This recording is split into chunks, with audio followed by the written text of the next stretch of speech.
I'm Bret Baier in Washington. Two prominent Democratic lawmakers, one in the House, one in the Senate, are vowing tonight to cooperate with ethics investigations into their actions following recent sexual misconduct claims against them. But as Chief Washington correspondent James Rosen reports tonight, one of the lawmakers is facing reporters for the first time, while another received an unusual defense from America's most powerful female officeholder. I'm going to try to learn from my mistakes. In his first news conference since 4 women accused him of sexual misconduct, Democratic Senator Al Franken of Minnesota said he's tremendously sorry, pledged to cooperate with an ethics committee probe, and vowed to work to regain voters' trust. But he declined to specify where he disputes his accusers' accounts and couldn't guarantee additional claims won't surface. I take a lot of pictures in Minnesota, thousands of pictures, meet tens of thousands of people. So those are instances that I do not remember. One colleague had already demanded more, with Republican Senator Marco Rubio of Florida saying, "The things he's already admitted to I find to be outrageous and offensive, and I do think on that alone he should consider resigning." Thank you very much, Mr. Speaker. House Minority Leader Nancy Pelosi, America's top elected woman, surprised many with her defense of Democratic colleague John Conyers of Michigan, whom she called an icon. Do you believe John Conyers is accused? I don't know who they are. Do you? They have not really come forward. And that gets so you don't know if you believe the accusations? Well, that's for the Ethics Committee to review. The 88-year-old lawmaker stepped down as ranking member of the Judiciary Committee on Sunday, following his acknowledgement that he settled a misconduct claim by a female staffer in 2015. Vox editor Laura McGann tweeted, "Nancy Pelosi went on national TV and ran through a list of excuses for John Conyers that are the very reasons women are afraid to report sexual harassment in the first place." Matt Schlapp, chair of the American Conservative Union, wrote, "Pelosi is a survivor and knows she can't lose support in the Black Caucus, so she is gentle with Conyers. It's always about power." Conyers has denied all charges, but 2 more women have come forward. Former staffer Melanie Sloan alleges Conyers once appeared for a meeting in his underwear and behaved inappropriately on other occasions. He once pulled me out of a meeting with domestic violence advocates, no less, and started screaming at me in the hallway and berating me, I believe, for not wearing stockings on some 100-degree Washington day. And Republican Congressman Joe Barton of Texas, having already apologized for a nude selfie he took for a woman with whom he had an affair, has now confirmed to the Washington Post the authenticity of a recording that the woman made of a phone call in which the congressman threatened to unleash the Capitol Police on her. Okay, James, thank you. President Trump will not campaign for Alabama Republican Senate candidate Roy Moore. But Moore continues his fight against much of the GOP establishment over his refusal to leave the race, as a special election looms just 2 weeks away now. Correspondent Jonathan Serri has the latest tonight from Alabama. 5 state campaigns, 40 years of honorable service. With no signs of quitting, Roy Moore's Senate campaign released a new ad fighting back against allegations of sexual impropriety. 4 weeks before the election, false allegations, a scheme by liberal elites and the Republican establishment to protect their big government trump. Basketball legend Charles Barkley, back home in Alabama for a college football game, said he's disturbed by Moore's association with former White House strategist Steve Bannon. We got a lot of black people in the state who are amazing people, but to run a campaign with a guy as your chief advocate who is a white nationalist, a white separatist, that should have disqualified Roy Moore way before this women's stuff came up. You can't have a guy running for a political office who's a white separatist, plain and simple. In order to beat Moore, Democrat Doug Jones needs to mobilize African-American voters who make up about 1/4 of Alabama's electorate. But a Washington Post article suggests black voters may not be energized by the Senate race. On the Sunday morning talk shows, 3 additional GOP senators dropped their support for Moore. I think it'd be best if he stepped aside. The best thing that Roy Moore could do for the country is to move on. It's going to be a distraction for us and for our agenda. President Trump has no plans to campaign for Moore. Frankly, his schedule doesn't permit him doing anything between now and Election Day. The president obviously wants people who support his agenda and certainly wants people that are looking to make America America better. The president has yet to offer Moore a full-throated endorsement, instead attacking Jones, tweeting, quote, "The last thing we need in Alabama and the U.S. Senate is a Schumer-Pelosi puppet," and that Jones would be a disaster. Later, Trump tweeted his endorsement of Luther Strange wasn't enough, and that, quote, "Can't let Schumer-Pelosi win this race. Liberal Jones would be bad." And tonight, the Jones campaign sent out an email accusing Moore of hiding. Moore is scheduled to speak in the next hour at a small town, the small town of Henniger, Alabama. This will be his first public appearance since a November 16 news conference that his campaign abruptly ended when reporters began asking questions about the allegations against Moore. Brett? Jonathan Serrett live in Alabama tonight. Jonathan, thank you. Let's talk about the sexual harassment allegations scandal on Capitol Hill in Alabama, how all sides are dealing with charges of hypocrisy. Senior political analyst Bret Hume joins us tonight. Good evening, Bret. Hi, Brett. Your thoughts. Let's start with the first one, which is the first piece that was James Rosen and Nancy Pelosi's defense of John Conyers. Well, I think Nancy Pelosi's defense of John Conyers was almost incoherent. It was unexpected, as James noted. And this is a break, really, for Roy Moore, in the sense that if John Conyers, who is, as has been noted, the most senior Democrat in the House, and as Nancy Pelosi would have it, an icon to Democrats, is still in place when Roy Moore, if he's elected, shows up, it seems to me to be pretty hard for the Senate to throw him out of office, to expel him, with Conyers still sitting there, and with Al Franken, although his charges may be lesser, but it appears that he was a serial groper, and he's, apologizing and promising to do better, although he never quite admits what he did. Those two guys are a bit of a shield for Moore, assuming he gets elected. Remarkable.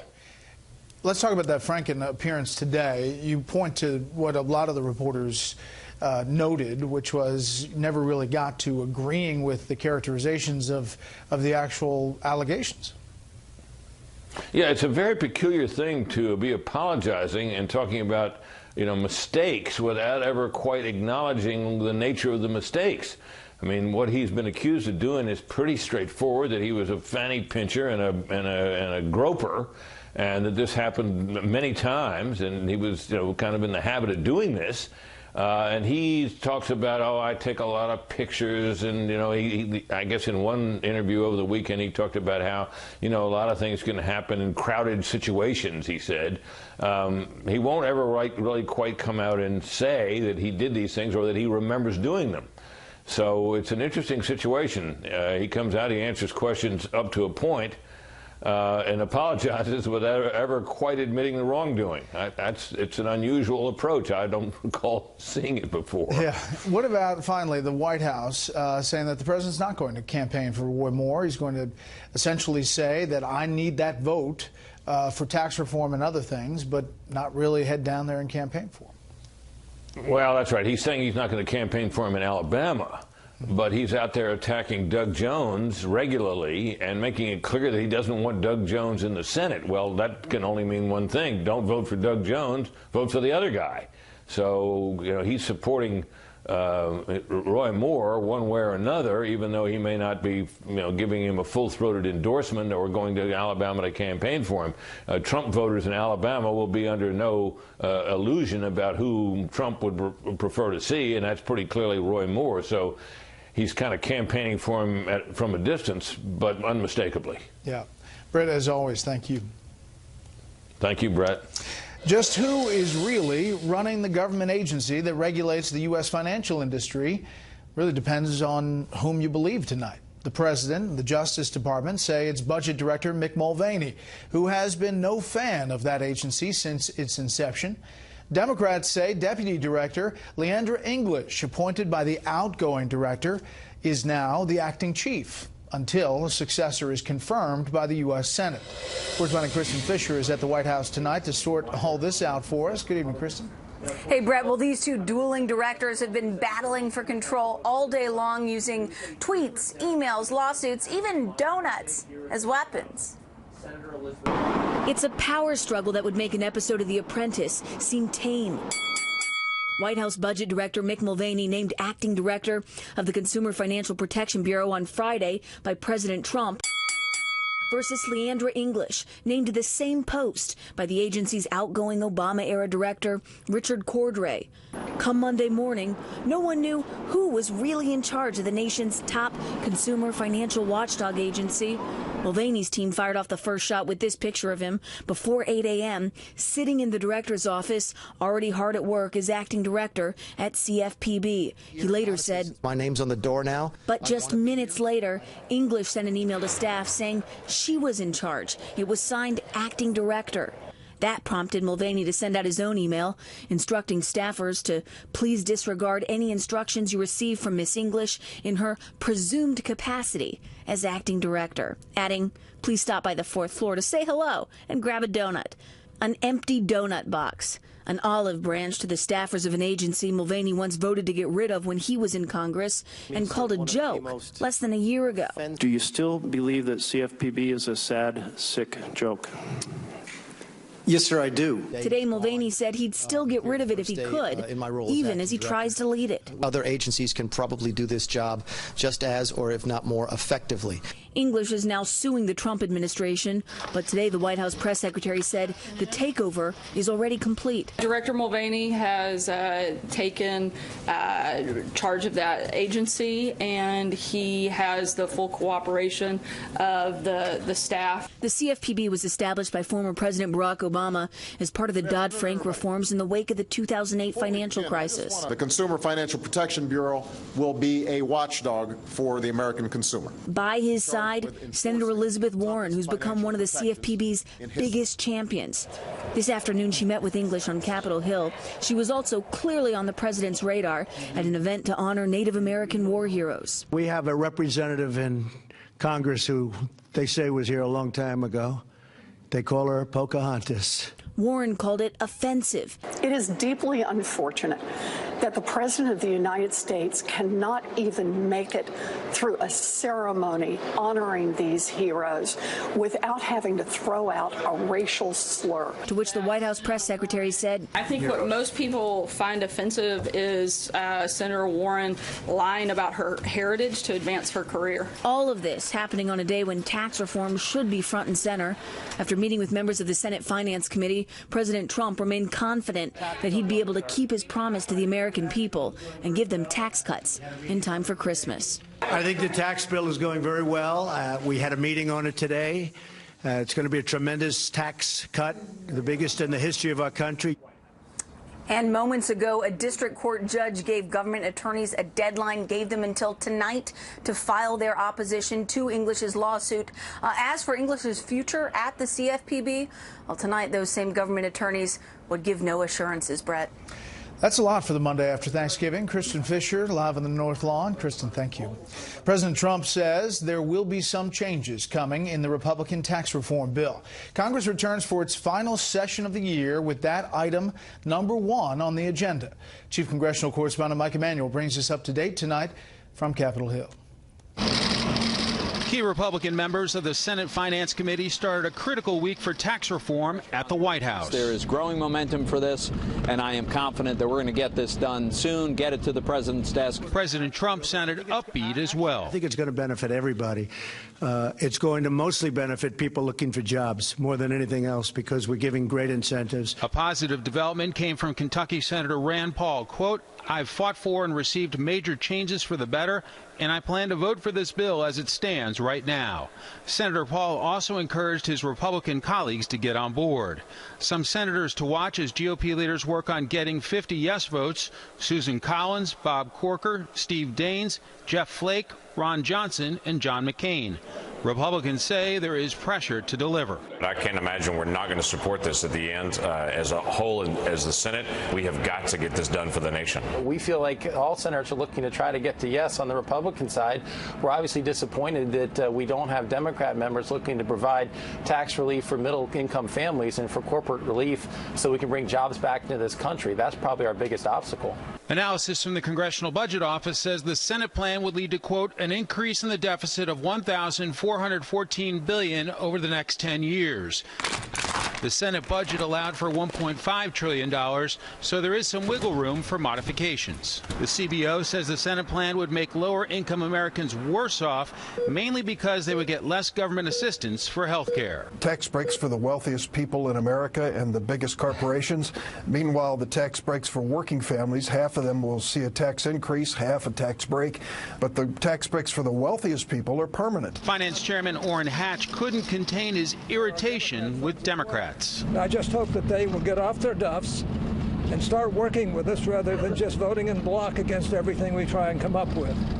The next fight on the horizon is a government funding package due a week from Friday, and Democrats are already signaling they are prepared to play hardball. Senate Democratic leader Chuck Schumer said late today he wants to address children brought to this country illegally, children's health insurance, cost sharing for Obamacare premiums, additional hurricane funding, and a debt ceiling hike, or else. Brett? Clock is ticking with few days left. Mike Emanuel live on the Hill. Mike, thanks. Oklahoma Republican Senator James Lankford is releasing his annual look at government spending. It includes almost $474 billion, with a B, dollars in what the senator and many of his colleagues consider wasteful and inefficient use of your tax dollars. Highlighted in this year's report, the IRS rehiring more than 800 people previously terminated due to conduct or performance issues, and the Pentagon unable to track down more than $1 billion in equipment purchased for Iraqi security forces. $7 billion. That's how much you and your fellow Americans are expected to spend just today shopping online. It's Cyber Monday. We'll take you to an Amazon fulfillment center. That sounds promising when we come back.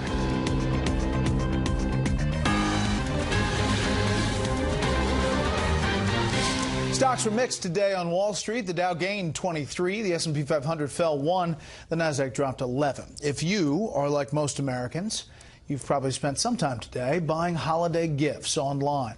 Experts predict $7 billion in e-commerce sales on this Cyber Monday.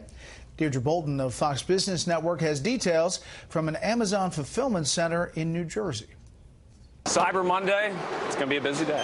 That's where retailers are hoping this year as consumers jumpstart their holiday shopping this Cyber Monday. Places like this Amazon fulfillment center in New Jersey are meeting the demands. According to researchers at Strategic Resource Group, online sales could top $7 billion just today alone, a figure that is up more than 16.9% from last year. The way people are shopping also changing, with purchases made from smartphones and tablets expected to top desktop computers this year. It's not just electronics that are seeing price slashes this Cyber Monday. Toys are expected to have the highest discounts according to projections. Many savvy consumers are using the internet not only to shop, but to research their purchases this year. You've got price discovery, so people are getting the best bargains online, in-store, or a combination of the two. So shoppers are motivated. While the stunning growth in online shopping has impacted brick and mortar retail, causing layoffs and store closings, traditional retail stores are seeing customers stopping in to make the most of their purchases. Sometimes there's nothing like feeling the fabric of that merino wool sweater you're thinking of buying for your mom. Either way, online or standing in line, people are pulling out their wallets. Deloitte predicts that sales in the U.S. will surpass $1 trillion for the 2017 holiday season. You've got people making more money, more overtime, more spending. Hence, retail, Amazon, and the rest of what survives online will do well in 2018. Looks like it is shaping up to be another record year. Brett, back to you. Deirdre, thank you. 5 U.S. senators want Uber to tell them when it discovered a massive data breach and what it did to respond. The ride-sharing company disclosed the year-old hack last week. It says the data stolen included names, email addresses, and mobile phone numbers of 57 million riders, as well as driver's license numbers of 600,000 drivers. Uber says it paid the hackers $100,000 to destroy the pilfered data. It says there is no evidence the information was misused. A drone operator has been arrested for flying his aircraft over 2 NFL stadiums Sunday. Police say the suspect dropped anti-media leaflets over Levi's Stadium, where the San Francisco 49ers were playing the Seattle Seahawks, and the Oakland Alameda Coliseum, where the Raiders hosted the Denver Broncos. Authorities say the pilot broke laws dealing with flying drones near stadiums and airports. The dangers for pilots who actually fly military aircraft seem to be growing at a frightening pace. Tonight, national security correspondent Jennifer Griffin continues her reporting on what could be a safety crisis in military aviation. The Navy has identified the pilot and 2 American sailors lost at sea when their C-2 cargo plane crashed hundreds of miles off the coast of Japan while flying toward the USS Ronald Reagan. Lieutenant Stephen Combs from Florida graduated from the University of Colorado in 2011. Airman Matthew Scialastri from Louisiana had been in the Navy just 3 years. Airman apprentice Brian Grasso graduated from high school in Florida last spring. 16 years of war, you know, it has consequences. The number of U.S. troops killed in plane crashes has spiked at an alarming rate. Those killed in non-combat plane crashes this year alone has more than doubled by 130% compared to this time last year. The number of non-combat jet and helicopter crashes this year are up 38%. Absolutely, we're concerned about that. We really have to look internally at ourselves with a critical lens to see where we need to get better at in terms of handling risk and getting better at being safe. The C-2 Greyhound has been in service since the late 1960s. Right now, only 9 out of the Navy's 33 can fly. The investigation is focusing on the possibility of an extremely rare dual-engine failure. It's the deadliest crash for the U.S. military since an Army Black Hawk helicopter went down off the coast of Hawaii in August, killing all 5 soldiers on board. A week ago, an Air Force training jet with parts from the 1960s crashed in Texas, killing 1 pilot and injuring another. A mechanical failure is suspected.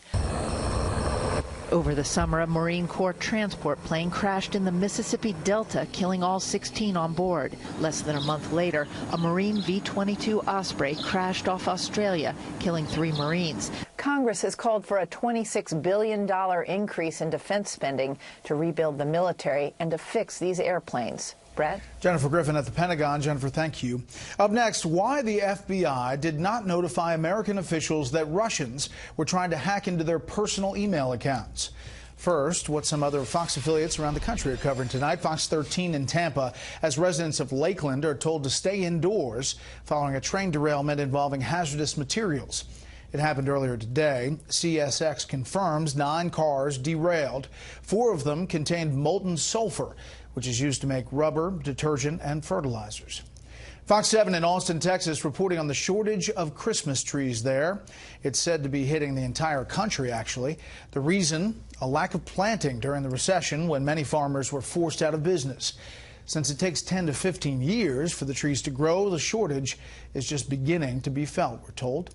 And this is a live look at Chicago from our affiliate, Fox 32. One of the big stories there tonight, 7 men were killed and at least 36 other people wounded in Thanksgiving weekend shootings.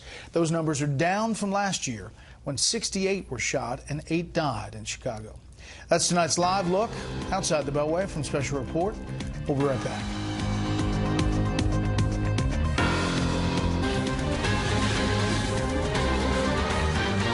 The FBI apparently knew about Russian efforts to break into the personal email accounts of American government officials, but did not notify those people targeted. Chief Intelligence Correspondent Catherine Herridge is here to tell us what went wrong. Good evening, Catherine. Thank you, Brett. A leading cybersecurity analyst tells Fox News that warnings went to the FBI and U.S. intelligence community as early as 2015 that 2,300 government officials and their spouses were targeted by a cyber espionage group with Russian ties called Fancy Bear. Analysts believe the coordinated attack coming 1 year before the U.S. election helped lay the groundwork for Russian interference during the 2016 campaign.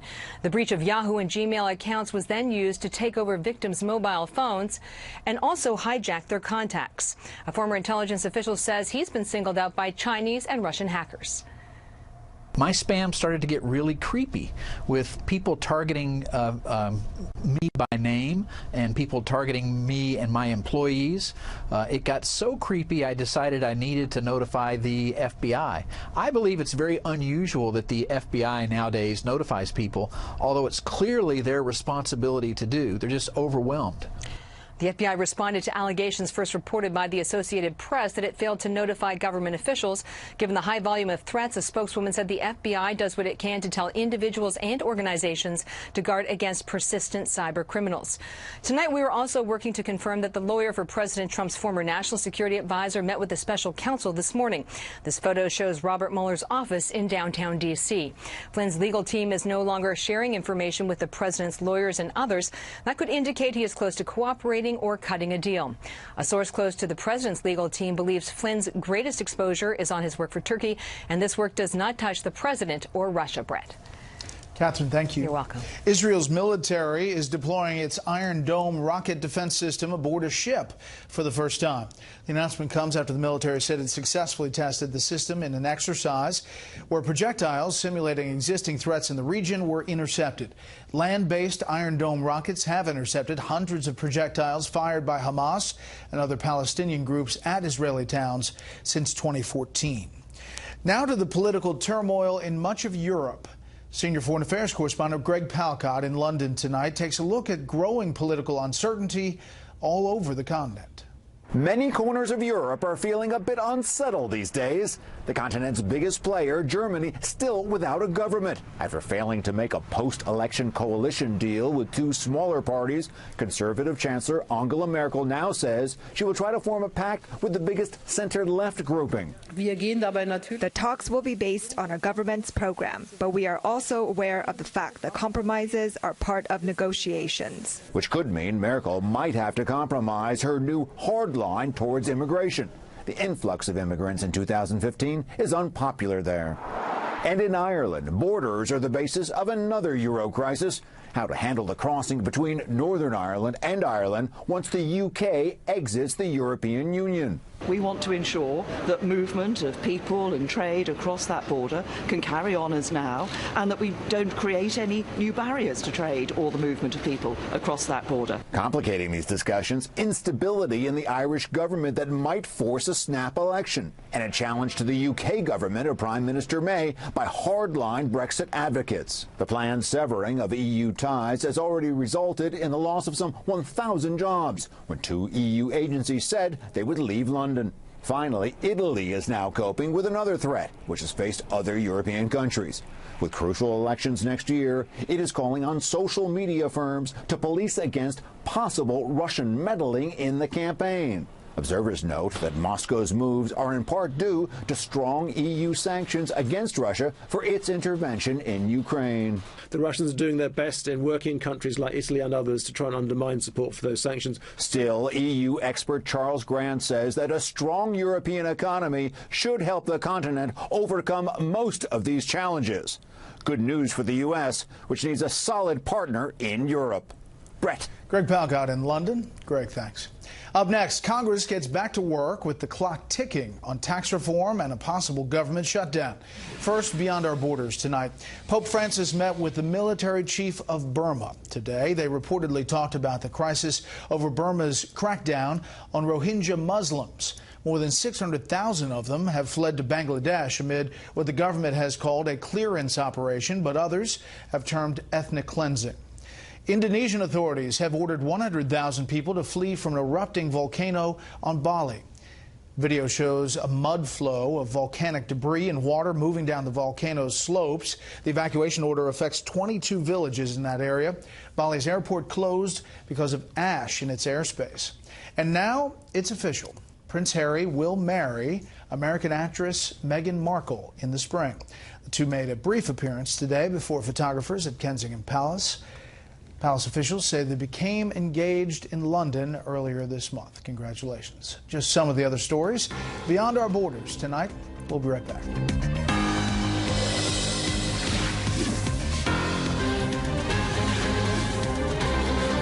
He wants me to fix it. He wants me to get it back to the point where it can protect people without trampling on capitalism, without choking off the access to financial services that are so critical to so many folks. The only reason the Trump administration would put Mr. Mulvaney forward for this position would be so that he can rot the agency from the inside. Mr. Mulvaney is only the latest in a long line of Trojan horse candidates selected by the White House to undermine federal agencies from within. Well, there you see the Senate Minority Leader on what he thinks the choice for White House Budget Director Mick Mulvaney, now, according to the White House, the acting director of the Consumer Financial Protection Bureau. However, the lady on the left side of the screen, Leandra English, started this day thinking that she was still the director, appointed by the outgoing director. She was the deputy there. Mulvaney came in essentially delivering donuts, saying, "This is my job, and I'm going to sit at the desk," and then later held a news conference saying, "I'm the guy." Plus, she sent out an email this morning purporting to be the acting director. We disagree with that in the administration, so I want to make it clear to the folks who are working here that we didn't consider her to be the acting director. A lot of the past practices under the previous director and under the previous administration were used more to advance political ambitions and not about protecting American consumers, which is what that's supposed to be. And our goal is to make sure we get back to that. What about this? And we'll also talk about tax reform and everything else. Let's bring in our panel. Jonathan Swan, national political reporter for Axios. A.B. Stoddard, associate editor at Real Clear Politics, host of No Labels Radio on Sirius XM, and Molly Hemingway, senior editor at The Federalist. Well, this was quite the thing this morning, Jonathan. It seems like the courts are getting involved here, and Mulvaney probably is going to just continue as is. And it looks like he'll probably prevail because you have the Department of Justice issuing an opinion saying that he is legally in that role, and you also have the counsel inside the Bureau supporting that decision. So he looks to be on legally solid ground. But I think this just reveals how toxic this city has become. This is the most meaningless dispute. This is a role that is interim. The president is going to replace the person, and we're already at a lawsuit. The lawsuit starts flying after sort of 48 hours. Like, it's quite incredible the way this played out. Yeah, but to Senator Schumer's point, Mick Mulvaney has not been somebody who says the CFPB is a great place. In fact, he called it a sad joke, and there is a sense that part of that reason is to turn the whole thing around to stop what it's doing. Right. I would disagree that it's meaningless. I actually think it's a very important bureau. It was designed, it might have had good intentions. As it has been in practice, it has been almost without restraint in what it can go after and the penalties that can be levied against groups that it decides needs to be levied against. Republicans have long claimed that this bureau is corrupt and unaccountable and unconstitutional, and this response that we're seeing from the bureaucracy and Democrats on the Hill seems to be saying that's exactly how we want it, and that's how we designed it to be. In addition to the Office of Legal Counsel and the Department of Justice and the other legal opinions, there actually are some there are previous precedents showing that the president does, as we know from the Constitution, but also the Federal Vacancies Act, show that the president does have the right to determine who should oversee this agency. But there was also, A.B., questions about the constitutionality of the CFPB to begin with, whether the agency itself was set up in a way that was adhered to the Constitution. Right. It's really, it is sort of unaccountable and without oversight, and this is really the complaint of Republicans and critics of the agency, that it is unlike any other body, and that, you know, this is a force that needs clear lines drawn, clear boundaries, definitions. But Jonathan's right to the extent that it's such a needless drama, because ultimately President Trump will get exactly who he wants in the position, and it was just going to be an acting job anyway. And it's so in that regard, it's kind of a meaningless chaos with donuts and a lot of excitement and a court ruling, but I just want to be clear. Nothing. I'm not saying the ideological fight about this agency is super important. Like the actual fight over the existence and the substance, but this interim role, I was just pointing out how crazy it is when you have this interim role with a foregone conclusion, Trump gets his guy, and you have lawsuits flying as the first sort of Well, for a powerful agency like this, though, every month that you can keep things in disarray is a win for the agency as it's currently been conceived. And this stunt by Rob Corddry actually might backfire. Richard Corddry, sorry, not the comedian Rob Corddry, might backfire because Republicans Republicans have been wanting to have an avenue to go after this agency and kind of rein it back in. It is not currently funded by Congress, but by the Federal Reserve. Congress should think about what it can do to rein in its scope, get its funding back under control, and maybe eliminate it altogether. Okay, well, the previous head of this agency was Elizabeth Warren, who went on, to, of course, to become a senator in Massachusetts. Her name was used today, the name that President Trump calls her, during an event with Native Americans. Take a listen. You were here long before any of us were here, although we have a representative in Congress who they say was here a long time ago. They call her Pocahontas. It is deeply unfortunate that the President of the United States cannot even make it through a ceremony honoring these heroes without having to throw out a racial slur. I think what most people find offensive is Senator Warren lying about her heritage to advance her career. The Navajo Nation released a statement tonight saying, in this day and age, all tribal nations are still battling sensitive references to our people. The prejudice that Native American people face is an unfortunate historical legacy. As Native Americans, we are proud people who have taken care of this land long before there was the United States of America. We will continue to fight for this nation. However, going on to say that they didn't want to get in the middle of any kind of political back and forth between Senator Warren and President Trump.